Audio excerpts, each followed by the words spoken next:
Hello, guys.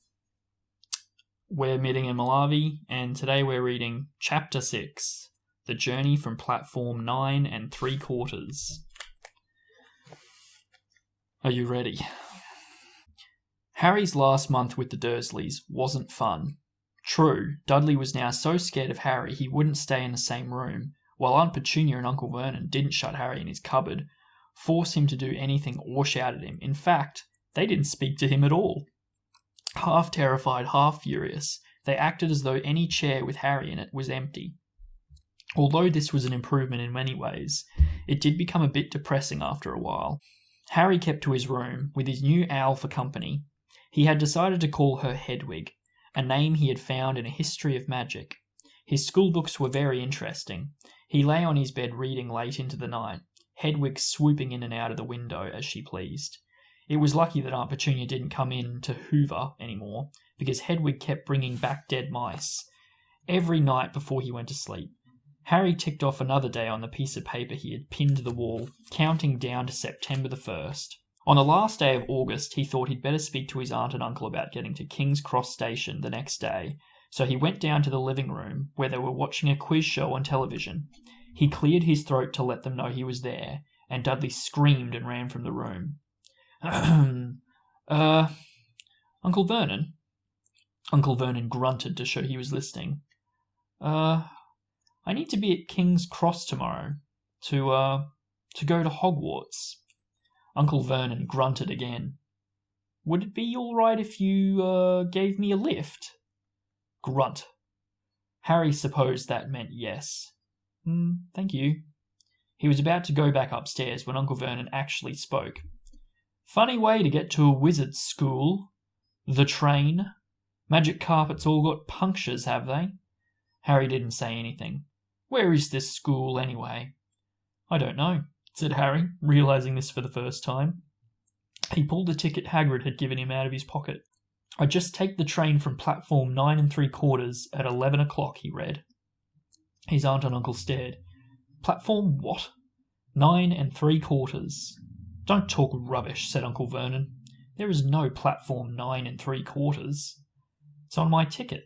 These weren't in the movie as well. No.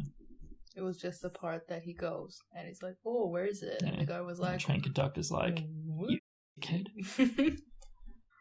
It's on my ticket. Barking, said Uncle Vernon. Howling mad, the lot of them. You'll see. You just wait. All right, we'll take you to King's Cross. We're going to go to London tomorrow anyway. Or I wouldn't bother. Why are you going to London? Harry asked, trying to keep things friendly. Taking Dudley to hospital, growled Uncle Vernon. Got to have that ruddy tail removed before he goes to Smeltings. Harry woke at 5 o'clock the next morning and was too excited and nervous to go back to sleep. He got up and pulled on his jeans because he didn't want to walk into the station in his wizard's robes. He'd change on the train. He checked his Hogwarts list yet again to make sure he had everything he needed, saw that Hedwig was shut safely in her cage, and then paced the room, waiting for the Dursleys to get up. 2 hours later, Harry's huge, heavy trunk had been loaded into the Dursleys' car. Aunt Petunia had talked Dudley into sitting next to Harry, and they had set off. They reached King's Cross at 10:30. Uncle Vernon dumped Harry's trunk onto a trolley and wheeled it into the station for him. Harry thought this was strangely kind, until Uncle Vernon stopped dead, facing the platforms with a nasty grin on his face. Well, there you are, boy. Platform 9, Platform 10. Your platform should be somewhere in the middle, but they don't seem to have built it yet, do they? He was quite right, of course. There was a big plastic number 9 over one platform, and a big plastic number 10 over the other one next to it, and in the middle, nothing at all. Have a good term, said Uncle Vernon with an even nastier smile. He left without another word. Harry turned and saw the Dursleys drive away. All three of them were laughing. Harry's mouth went rather dry. What on earth was he going to do? He was starting to attract a lot of funny looks because of Hedwig. He'd have to ask someone. He stopped a passing guard, but didn't dare mention platform 9 3/4. The guard had never heard of Hogwarts, and when Harry couldn't even tell him what part of the country it was in, he started to get annoyed, as though Harry was being stupid on purpose. Getting desperate, Harry asked for the train that left at 11 o'clock, but the guard said there wasn't one. In the end, the guard strode away, muttering about time wasters. Harry was now trying hard. Poor Harry. Feel bad. First day of school, being lost. Harry was now trying hard not to panic. According to the large clock over the arrivals board, he had 10 minutes left to get on the train to Hogwarts, and he had no idea how to do it. He was stranded in the middle of a station with a trunk he could hardly lift, a pocket full of wizard money, and a large owl. Hagrid must have forgotten to tell him something you had to do, like tapping the third brick on the left to get into Diagon Alley. He wondered if he should get out his wand and start tapping the ticket box between platforms 9 and 10. And the book is more like stressful than the actual movie, because in the movie it's just like he gets to those people. Weasleys. Yeah. At that moment, a group of people passed just behind him, and he caught a few words of what they were saying. Packed with muggles, of course. Harry swung around. The speaker was a plump woman who was talking to 4 boys, all with flaming red hair. Each of them was pushing a trunk like Harry's in front of him, and they had an owl. Heart hammering, Harry pushed his trolley after them. They stopped, and so did he, just near enough to hear what they were saying. "Now, what's the platform number?" said the boy's mother. 9 3/4, piped a small girl, also red-headed, who was holding her hand. "Mum, can't I go?" "You're not old enough, Ginny. Now be quiet." "All right, Percy, you go first." Yeah, I said that a bit too mean, I think. Be quiet. Be quiet. What looked like the oldest boy marched towards platforms 9 and 10. Harry watched, careful not to blink in case he missed it. But just as the boy reached the divide between the 2 platforms, a large crowd of tourists came swarming in front of him, and by the time the last rucksack had cleared away, the boy had vanished. "Fred, you next," the plump woman said. "I'm not Fred, I'm George," said the boy. "Honestly, woman, call yourself our mother. Can't you tell I'm George?" "Sorry, George, dear." "Only joking. I am Fred," said the boy, and off he went.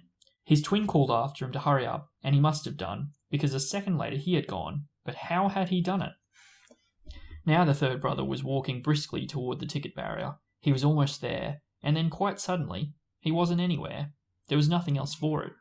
"Excuse me," Harry said to the plump woman. "Hello, dear," she said. "First time at Hogwarts. Ron's new too."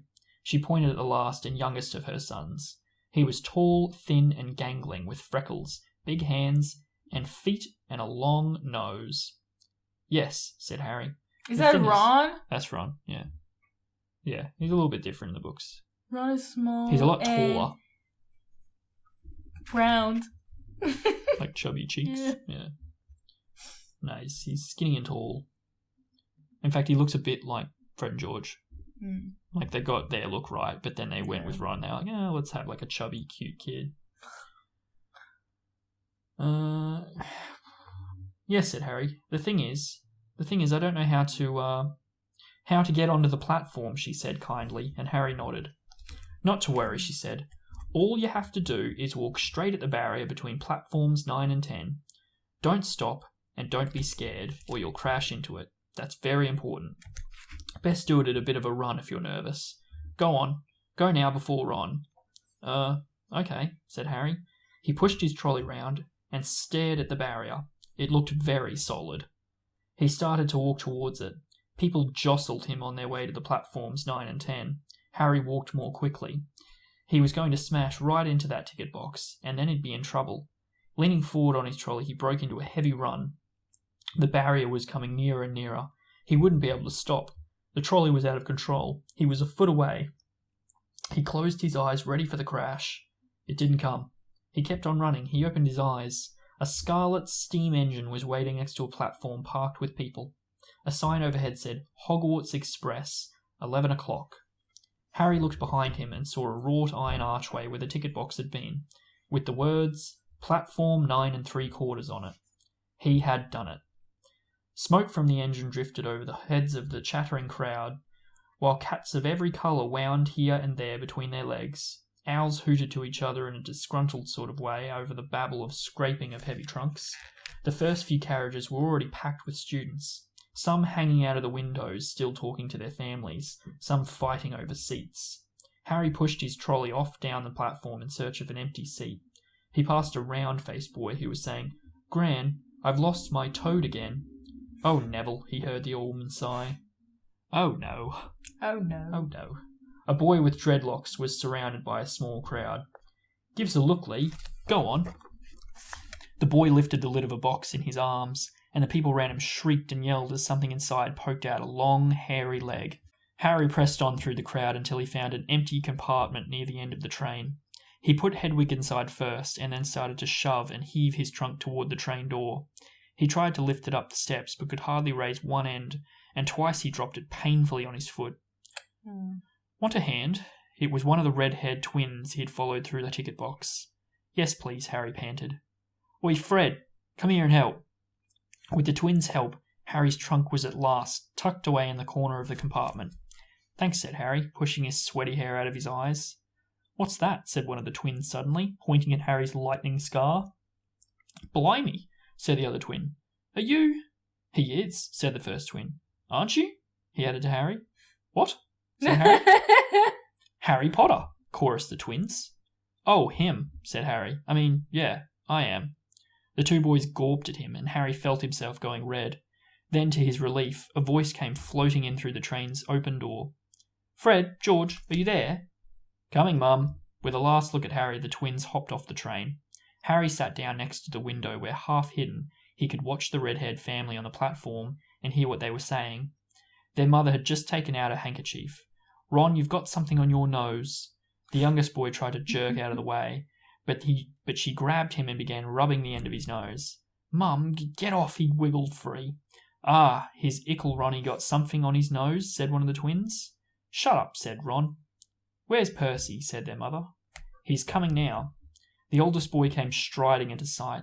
He had already changed into his billowing black Hogwarts robes, and Harry noticed a shiny red and gold badge on his chest, with the letter P on it. Can't stay long, Mother, he said. I'm up front. The prefects have got 2 compartments all to themselves. Oh, are you a prefect, Percy? Said one of the twins, with an air of great surprise. You should have said something. We had no idea. Hang on, I think I remember him saying something about it, said the other twin. Once. Or twice. A minute. All summer. Oh, shut up, said Percy the prefect. How can Percy get new robes anyway, said one of the twins. Because he's a prefect, said their mother fondly. All right, dear. Well, have a good term. Send me an owl when you get there. She kissed Percy on the cheek, and he left. Then she turned to the twins. Now you two, this year, you behave yourselves. If I get one more owl telling me you've blown up a toilet or... Blown up a toilet? We've never blown up a toilet. Great idea, though. Thanks, Mum. It's not funny. And look after Ron. Don't worry. Icky Ronalkins is safe with us. Shut up, said Ron again. He was almost as tall as the twins already, and his nose was still pink where his mother had rubbed it. Oh, whoa, it's so different. He was really tiny, and they were really big. Like, they were tall. Not big, but you know what I mean. Yeah. Old and tall. Hey, Mum, guess what? Guess who we just met on the train? Harry leant back quickly so they couldn't see him looking. You know that black-haired boy who was near us in the station? Know who he is? Who? Harry Potter. Harry heard the little girl's voice. Oh, Mum, can I go on the train and see him, please? Mum, oh, please. No. You've already seen him, Ginny, and the poor boy isn't something you goggle at in a zoo, is he? Fred, how do you know? Ask him. Saw his scar. It's really there, like lightning. Poor dear. No wonder he was alone. I wondered. He was ever so polite when he asked how to get onto the platform. Never mind that. Do you think he remembers what you-know-who looks like? Their mother suddenly became very stern. I forbid you to ask him, Fred. No, don't you dare. As though he needs reminding of that on his first day at school. All right, keep your hair on. A whistle sounded. Hurry up, their mother said, and the 3 boys clambered onto the train. They leant out of the window for her to kiss them, and their younger sister began to cry. Don't, Ginny. We'll send you loads of owls. We'll send you a Hogwarts toilet seat. George. Only joking, Mum. The train began to move. Harry saw the boys' mother waving, and their sister, half laughing, half crying, running to keep up with the train until it gathered too much speed. Then she fell back and waved. Harry watched the girl and her mother disappear as the train rounded the corner. Houses flashed past the window. Harry felt a great leap of excitement. He didn't know what he was going to, but it had to be better than what he was leaving behind. The door of the compartment slid open, and the youngest red-headed boy came in. "Anyone sitting there?" he asked, pointing at the seat opposite Harry. "Everywhere else is full." Harry shook his head, and the boy sat down. He glanced at Harry, and then looked quickly out the window, pretending he hadn't looked. Harry saw he still had a black mark on his nose. "Hey, Ron." The twins were back. "Listen, we're going down the middle of the train. Lee Jordan's got a giant tarantula down there." "Right," mumbled Ron. "Harry," said the other twin, "do we introduce ourselves? Fred and George Weasley, and this is Ron, our brother." "See you later, then." "Bye," said Harry and Ron. The twins slid the compartment door shut behind them. "Are you really Harry Potter?" Ron blurted out. Harry nodded. "Oh, well, I thought it might be one of the Fred and George's jokes," said Ron. "And have you really got, you know?" He pointed at Harry's forehead. Harry pulled back his fringe to show the lightning scar. Ron stared. "So that's where you know who—" "Yes," said Harry, "but I can't remember it." "Nothing," said Ron eagerly. "Well, I remember a lot of green light, but nothing else." Wow. How can he even remember some green lights as a little baby? Yeah. Ridiculous. Magic. I can't remember. Hang on. Can you hold that for a sec? Yeah. I've had a brainwave. What? I'm just going to put the glasses on so I can actually see. Oh. Bless you. Oh, thank you. Oh, okay. No way. I want to see the paintings. Okay. There you go. Thank you. Oh, wow, that is so much better. "Wow," said Ron. He sat and stared at Harry for a few moments. Then, as though he had suddenly realised what he was doing, he looked quickly out of the window again. "Are all your family wizards?" asked Harry, who found Ron just as interesting as Ron found him. Yeah, I think so," said Ron. "I think Mum's got a second cousin who's an accountant, but we never talk about him." "So you must know loads of magic already." The Weasleys were clearly one of those old wizarding families the Pale Boy and Diagon Alley had talked about. "I heard you went to live with Muggles," said Ron. "What are they like?" "Horrible." "Well, not all of them. My aunt and uncle and cousin are. Wish I'd had 3 wizard brothers." "5, said Ron. For some reason he was looking gloomy. "I'm the 6th in our family to go to Hogwarts. You could say I've got a lot to live up to. Bill and Charlie have already left. Bill was head boy, and Charlie was captain of Quidditch. Now Percy's a prefect. Fred and George mess around a lot, but they still get really good marks, and everyone thinks they're really, really funny. Everyone expects me to do as well as the others, but if I do, it's no big deal, because they did it first. You never get anything new. With 5 brothers, I've got Bill's old robes, Charlie's old wand, and Percy's old rat." Ron reached inside his jacket and pulled out a fat grey rat, which was asleep.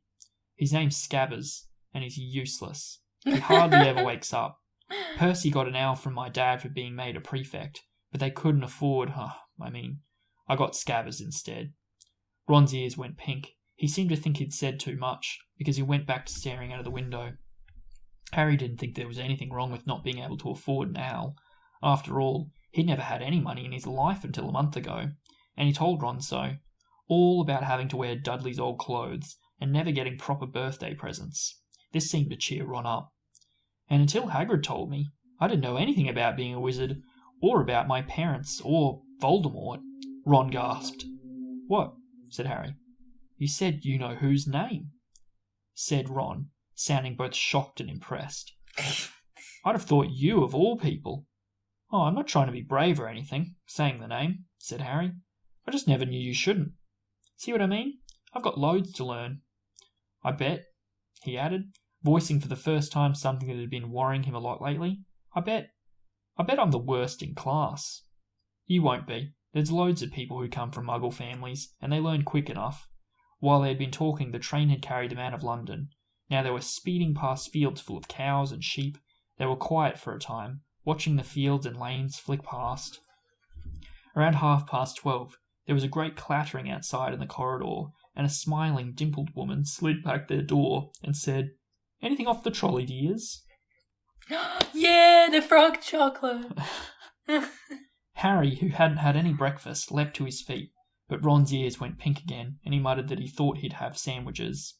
Harry went out in the corridor. He had never had any money for sweets with the Dursleys, and now that he had pockets rattling with gold and silver, he was ready to buy as many bars as he could carry. But the woman didn't have Mars bars.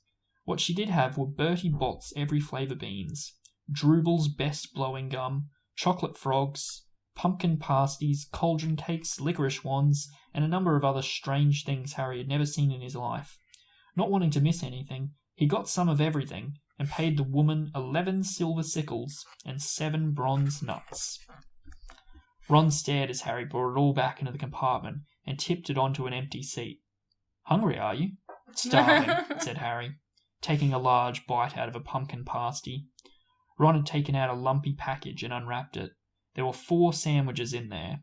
He pulled one of them apart and said, "She always forgets I don't like corned beef." Oh, what an idiot.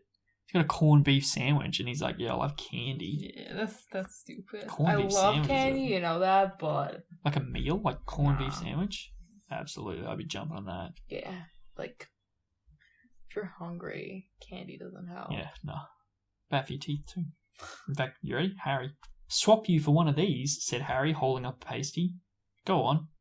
"You don't want this. It's all dry," said Ron. "She hasn't got much time," he added quickly. "You know, with 5 of us." "Go on, have a pasty," said Harry, who had never had anything to share before, or indeed anyone to share it with. It was a nice feeling sitting there with Ron, eating their way through all of Harry's pasties and cakes. The sandwiches lay forgotten. Idiots. "What are these?" Harry asked Ron, holding up a packet of chocolate frogs. "They're not really frogs, are they?" He was starting to feel that nothing would surprise him. "No," said Ron, "but see what that card is. I'm missing Agrippa." "What?" "Oh, of course you wouldn't know. Chocolate frogs have cards inside them, you know, to collect. Famous witches and wizards. I've got about 500, but I haven't got Agrippa or Ptolemy." Harry unwrapped his chocolate frog and picked up the card. It showed a man's face. He wore half-moon glasses, had a long crooked nose, and flowing silver hair, beard, and moustache. Underneath the picture was the name Albus Dumbledore. "So this is Dumbledore," said Harry.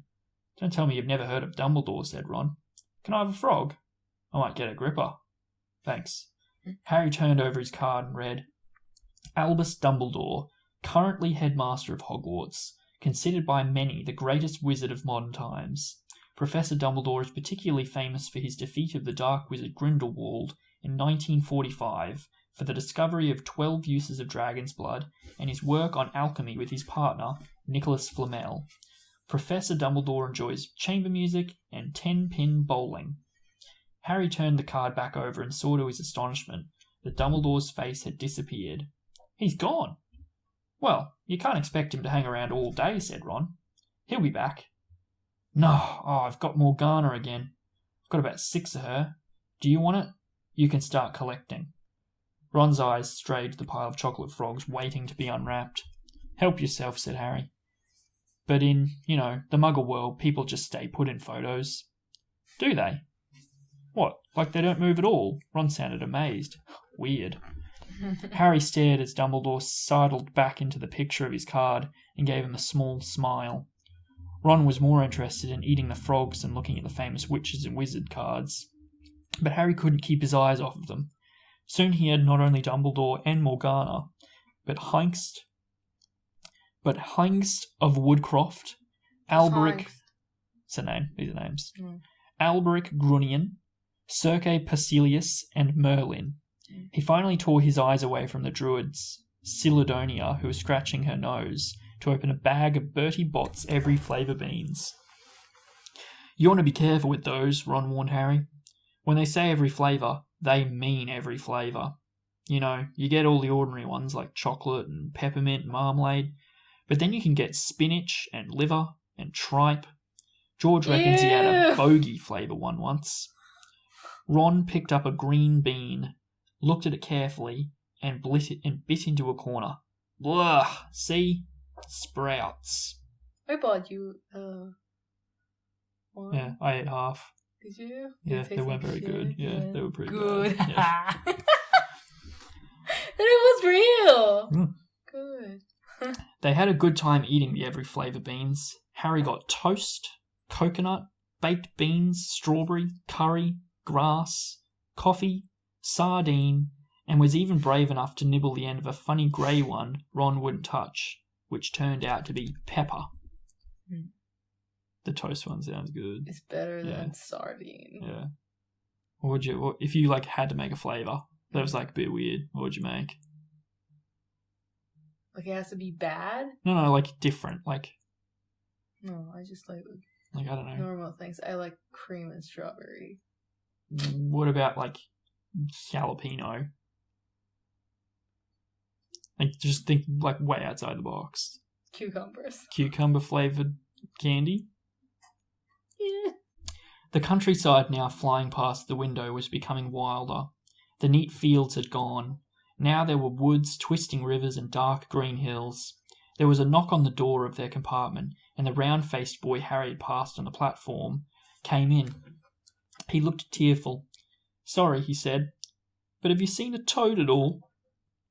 When they shook their heads, he wailed, "I've lost him. He keeps getting away from me." "But he'll turn up," said Harry. "Yeah," said the boy miserably. "Well, if you see him." He left. "Don't know why he's so bothered," said Ron. "If I'd brought a toad, I'd lose it as quick as I could. Mind you, I brought Scabbers, so I can't talk." The rat was still snoozing on Ron's lap. "He might have died and you wouldn't know the difference," said Ron in disgust. "I tried to turn him yellow yesterday." I thought Ron really liked the rat.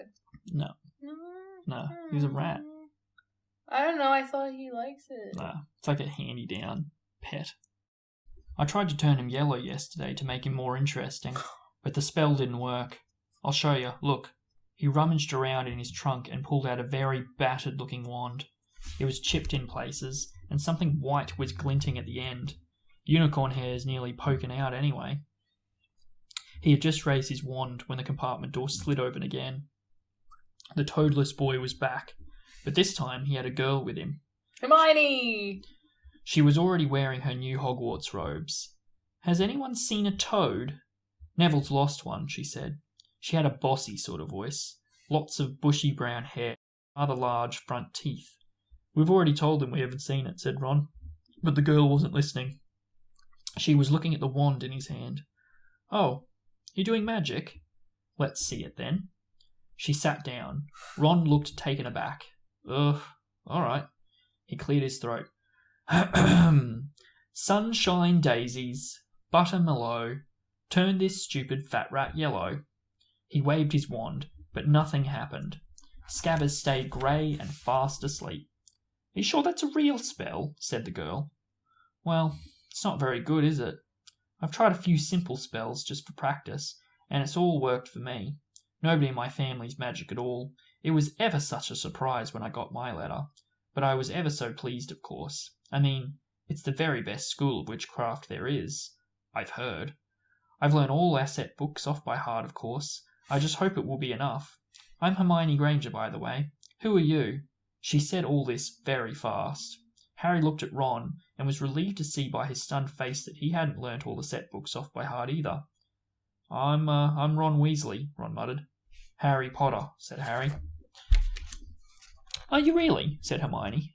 "I know all about you, of course. I got a few extra books for background reading, and you're in modern magical history and the rise and fall of the dark arts, and great wizarding events of the 20th century. Am I?" said Harry, feeling dazed. "Goodness, didn't you know? I'd have found out everything I could if it was me," said Hermione. "Do either of you know what house you'll be in? I've been asking around, and I hope I'm in Gryffindor. It sounds by far the best. I hear Dumbledore himself was one, but I suppose Ravenclaw wouldn't be too bad. Anyway, we'd better go back and look for Neville's toad. You two had better change. You know, I expect we'll be there soon." And she left, taking the toadless boy with her. "Whatever house I'm in, I hope she's not in it," said Ron. He threw his wand back into his trunk. "Stupid spell. George gave it to me. Bet he knew it was a dud." "What house are your brothers in?" asked Harry. "Gryffindor," said Ron. Gloom seemed to be settling on him again. "Mum and Dad were in it too. I don't know what they'll say if I'm not. I don't suppose Ravenclaw would be too bad, but imagine if they put me in Slytherin.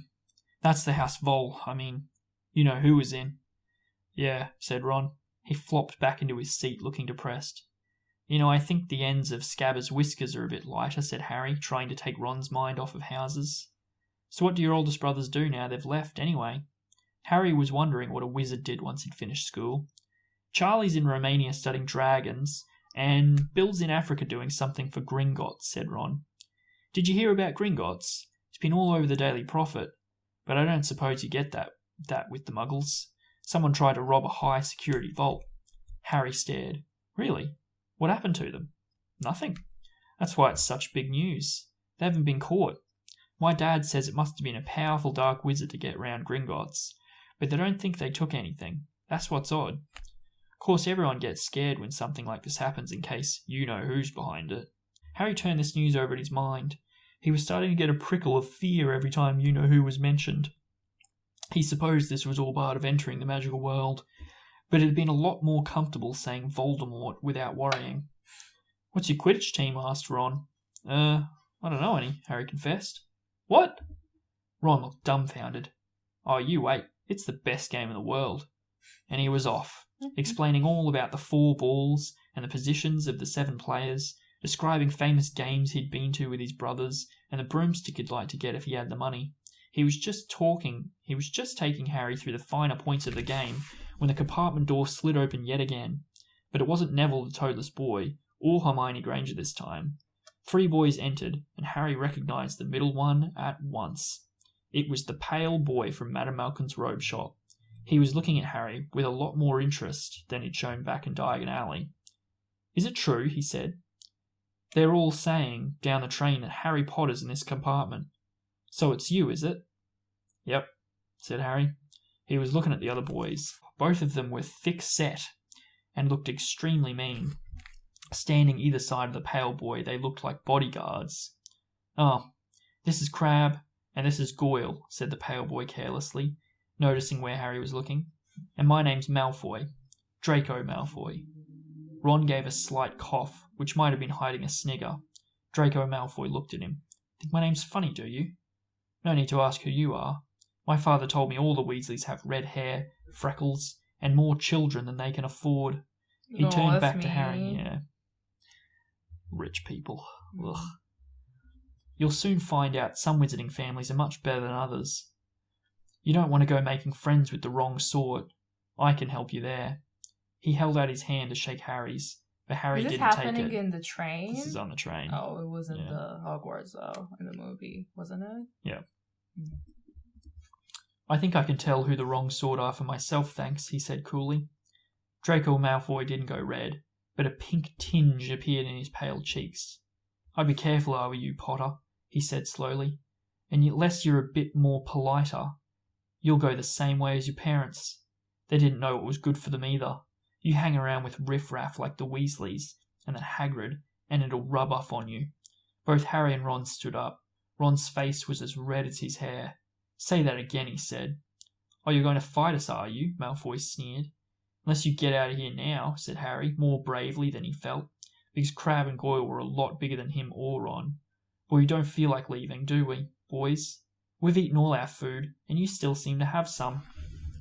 Goyle reached towards the chocolate frogs next to Ron. Ron leapt forward, but before he'd so much as touched Goyle, Goyle let out a horrible yell. Scabbers the rat was hanging off his finger. Sharp little teeth sunk deep into Goyle's knuckles.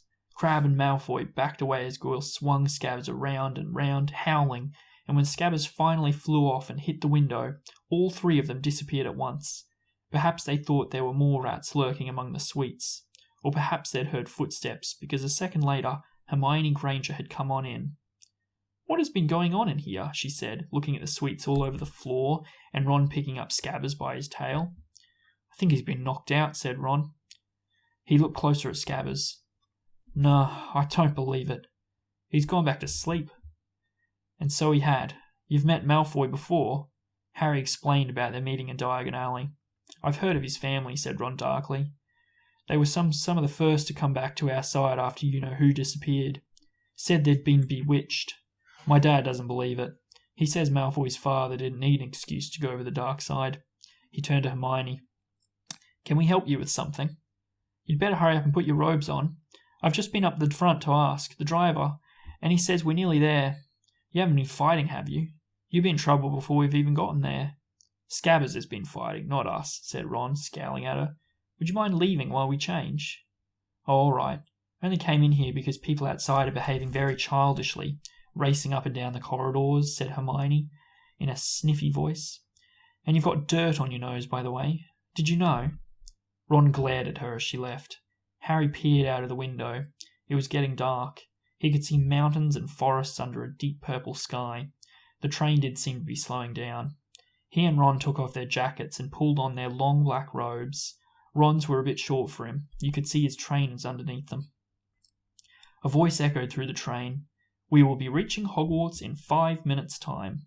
Please leave your luggage on the train. It will be taken to the school separately. Harry's stomach lurched with nerves, and Ron, he saw, looked pale under his freckles. They crammed their pockets with the last of the sweets and joined the crowd thronging the corridor. The train slowed right down and finally stopped. People pushed their way towards the front door and out onto a tiny dark platform.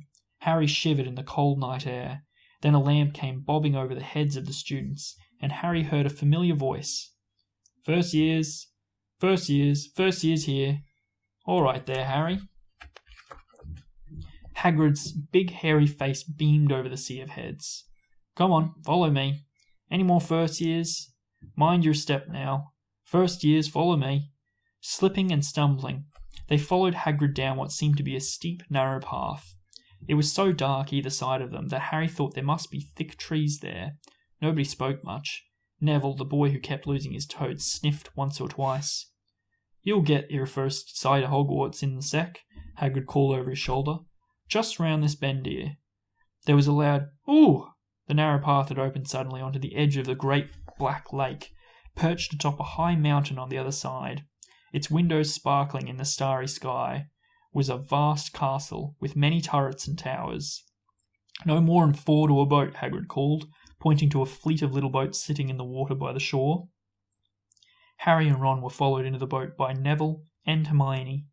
Everyone in, shouted Hagrid, who had a boat to himself. Right then, forward! And the fleet of little boats moved off all at once, gliding across the lake, which was as smooth as glass. Everyone was silent, staring up at the great castle overhead. It towered over them as they sailed nearer and nearer to the cliff on which it stood. Heads down, yelled Hagrid as the first boats reached the cliff. They all bent their heads, and little boats carried them through a curtain of ivy which hid a wide opening in the cliff face.